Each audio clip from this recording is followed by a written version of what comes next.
Hello everyone, स्वागत है आप सभी का आज के क्लास में। और आज के क्लास में हम लोग पढ़ेंगे सेकेंड जनरेशन ऑफ कंप्यूटर, है ना। फर्स्ट जनरेशन हम लोग पढ़ चुके थे, जिसमें हम लोग पढ़े थे वैक्यूम ट्यूब का यूज़ किया गया था। अभी जो हम लोग पढ़ेंगे सेकेंड जनरेशन कंप्यूटर, इसमें जो है ट्रांजिस्टर का यूज़ किया जाएगा, है ना। और ये जनरेशन 1956 से लेकर के 1963 के बीच में है, ठीक है। और ऐसे गूगल में अगर सर्च करोगे तो 1950 से लेकर के 1960s तक भी बताएगा। तो ये आपका 1956 से लेकर के 1963 तक है। इस जनरेशन का जो कंप्यूटर है, जिसमें वैक्यूम ट्यूब के जगह पर ट्रांजिस्टर का यूज़ किया जाने लगा, ठीक है। और जैसे ही ट्रांजिस्टर का यूज़ किया जाने लगा, इसमें जो है साइज छोटा हो गया, है ना। छोटा होने के साथ सस्ता भी हो गया और मोर रिलायबल भी हो गया, यानी विश्वसनीय भी हो गया। और उतना छोटा नहीं हुआ, लेकिन कुछ हद तक छोटा हो ही गया, है ना।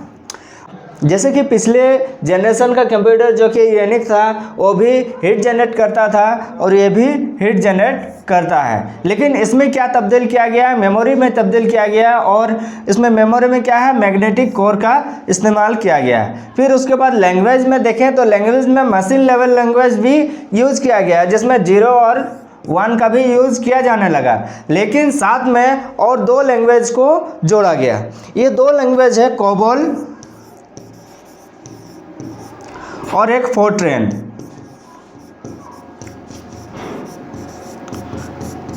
ठीक है। ये 2 लैंग्वेज को जोड़ा गया है। कोबोल क्या होता है, कॉमन बिजनेस ओरिएंटेड लैंग्वेज, है ना। Common C O for common business oriented और लैंग्वेज है।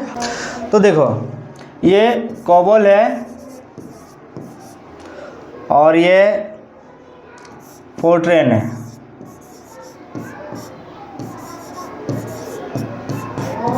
ये 2 लैंग्वेज है। इसका फुल फॉर्म होता है, और फोर्ट्रेन का होता है फॉर्मूला ट्रांसलेशन।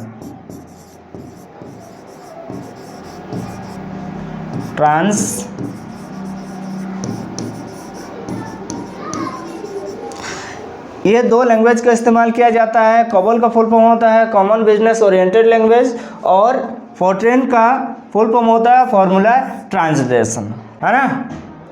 और फोर्ट्रेन का जो यूज किया जाता है वो इंजीनियरिंग वेदर फोरकास्टिंग में किया जाता है।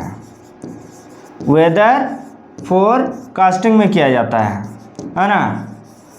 और फाइनेंस में भी किया जाता है, ये फोर्ट्रेन लैंग्वेज। और दूसरा जो कोबोल लैंग्वेज है वो बिजनेस से रिलेटेड है।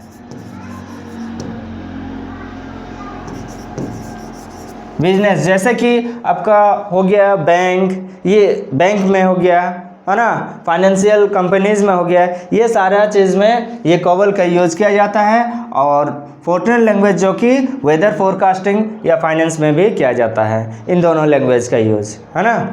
तो चलो देखते हैं कि सेकेंड जनरेशन कंप्यूटर के क्या क्या एग्जाम्पल है ना। सेकेंड जनरेशन कंप्यूटर जो कि IMB नहीं लिए है, IBM है। IBM 7090 है। ये एक कंप्यूटर है जो कि सेकेंड जनरेशन में यूज़ किया जाता है। दूसरा एक कंप्यूटर है ये, ठीक है, जो कि CDC 3600 कंप्यूटर है। तो सेकेंड जनरेशन कंप्यूटर हम लोग देख लिए। अब जानते हैं third generation computer. Third generation computer जो कि 1963 से लेकर के 1971 के बीच में जो भी कंप्यूटर बनाए गए हैं, उसमें IC का यूज़ किया गया, यानी इंटीग्रेटेड सर्किट, है ना। क्वेश्चन में आ सकता है कि IC का फुल फॉर्म क्या है, तो हम लोग बोल सकते हैं कि IC का फुल फॉर्म है इंटीग्रेटेड सर्किट। इसमें जो यूज़ किया गया है वो IC के यूज़ किए जाने के बाद जो साइज़ है कंप्यूटर का वो छोटा होने लगा, है ना। सस्ता भी हुआ और क्या हो गया कि मोर रिलायबल भी हो गया, यानी और ज़्यादा विश्वसनीय भी हो गया। और इस तरह का कंप्यूटर में, थर्ड जनरेशन कंप्यूटर में कीबोर्ड का इस्तेमाल किया जाने लगा और मॉनिटर का इस्तेमाल किया जाने लगा, ठीक है। और OS भी आ गया, ऑपरेटिंग सिस्टम भी आ गया, जो कि लैंग्वेज बेस्ड है। पहले जो कि सेकंड जनरेशन कंप्यूटर में हम लोग क्या यूज़ किए थे, कोबोल यूज़ किया गया था। फिर उसके बाद क्या यूज़ किया गया था, फोर्ट्रेन का यूज़ किया गया था, है ना। फोर्ट्रेन का यूज़ किया जाता है। अभी जो एक लैंग्वेज है जो कि थर्ड जनरेशन कंप्यूटर में वो आया पास्कल। ये पास्कल लैंग्वेज है ना। पास्कल का फुल फॉर्म होता है, ये देखो, पास्कल का फुल फॉर्म होता है primary algorithmic scientific commercial application language, है ना। ये अच्छा से देख लो, स्क्रीनशॉट ले लो इसका। और इसका फुल फॉर्म अगर कोई पूछे तो बोलना primary algorithmic scientific commercial application language, ये होता है पास्कल लैंग्वेज का फुल फॉर्म, है ना।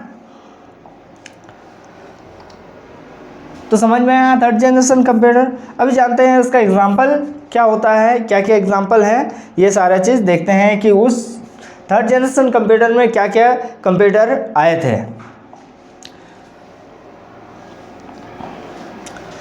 थर्ड जनरेशन कंप्यूटर में आया था IMB नहीं है, IBM है, IBM 360। ये कंप्यूटर आया था जो कि कीबोर्ड का इस्तेमाल किया जाता था और मॉनिटर का भी इस्तेमाल किया जाता था, है ना, जो कि IBM 360 है, इस तरह का कंप्यूटर, है ना। फिर और एक भी कंप्यूटर है जो कि PDP-11 है, इस तरह का कंप्यूटर है जो कि ये मॉनिटर है, कीबोर्ड है, ये इस्तेमाल थर्ड जनरेशन कंप्यूटर में किया जाता था, ठीक है। PDP फुल फॉर्म होता है पर्सनल डेटा प्रोसेसर,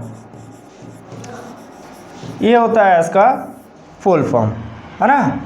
तो समझ में आया थर्ड जनरेशन कंप्यूटर के बारे में। अब जानते हैं फोर्थ जनरेशन कंप्यूटर, जो कि 1971 से अभी जो है जो भी कंप्यूटर हम लोग यूज़ कर रहे हैं वो फोर्थ जनरेशन कंप्यूटर है ना। और फोर्थ जनरेशन कंप्यूटर में VLSI के यूज़ किया गया है, यानी वेरी लार्ज स्केल इंटीग्रेशन, जो IC का ही अपडेटेड फॉर्म है, ठीक है। इसी का इस्तेमाल किया जाने लगा अभी जो है, जिसको कहते हैं हम लोग माइक्रो प्रोसेसर, जो कि VLSI के नाम से जाना जाता है ना, जो कि वेरी लार्ज स्केल इंटीग्रेशन का यूज़ किया जाता है, जो कि थाउजेंड ऑफ IC का यूज़ किया जाता है। जब VLSI के यूज़ किया जाने लगा तो साइज भी इसका छोटा हो गया, है ना, और पोर्टेबल भी हो गया, लेकिन एक जगह से दूसरी जगह भी हम लोग ले जा सकते हैं, ठीक है। GUI सॉफ्टवेयर आ गया, है ना। तो ग्राफिक यूजर इंटरफेस जो कि अभी हम लोग इस्तेमाल करते हैं, है ना। तो अब देखते हैं कि इसका एग्जांपल क्या है फोर्थ जनरेशन कंप्यूटर का।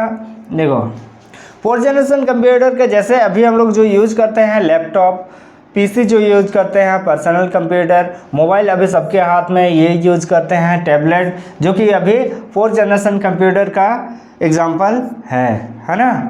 और आगे जानते हैं कि फिफ्थ जनरेशन कंप्यूटर जो कि क्या है, इसके बारे में हम लोग जानते हैं। चलो अब जानते हैं फिफ्थ जनरेशन कंप्यूटर के बारे में। फिफ्थ जनरेशन कंप्यूटर जो कि फ्यूचर के बारे में बताया गया, अभी तक जो है हम लोगों के पास ये कंप्यूटर आए नहीं हैं, ठीक है, लेकिन आने वाले हैं, अभी बन ही रहे हैं। तो ये सारे कंप्यूटर जो कि इन फ्यूचर में हैं, जैसे कि इसमें ULSI के यूज़ किया गया, यानी अल्ट्रा लार्ज स्केल इंटीग्रेशन का यूज़ किया गया, है ना। चिप के जगह पर, माइक्रो प्रोसेसर के जगह पर अल्ट्रा लार्ज स्केल इंटीग्रेशन का यूज़ किया गया, थाउजेंड्स ऑफ IC का यूज़ किया जाएगा यहाँ पे। और ये जो है स्मॉलर हो गया और पोर्टेबल भी हो जाएगा, है ना, यानी एक जगह से दूसरी जगह इसको ले भी जा सकते हैं। क्वांटम टेक्नोलॉजी का इस्तेमाल किया जाएगा, नैनो टेक्नोलॉजी का इस्तेमाल किया जाता है। और क्या है कि ये इंटेलिजेंट कंप्यूटर हो गए। इंटेलिजेंट कंप्यूटर कैसे होंगे, चलो देखते हैं एग्जांपल क्या है। जैसे कि रोबोट्स हैं, ठीक है, ये सारा इस तरह का रोबोट जो है वो बनाए जाएंगे, बन भी रहे हैं, ठीक है। और क्या है एग्जांपल, देखो इस तरह का जो है कंप्यूटर, इस तरह का जो रोबोट है वो बनाए जाएंगे, हाँ, वो भी बन चुके हैं। फिर और एक एग्जांपल है, देखो ये भी है जो कि बनाए जा रहे हैं। इस तरह के कंप्यूटर आपको मिल जाएगा, है ना, जो कि इन फ्यूचर में है। तो ठीक है, जनरेशन कंप्यूटर जो कि इतना ही तक करते हैं। नेक्स्ट जो है एक अच्छा सा टॉपिक लेकर के आएंगे, ठीक है।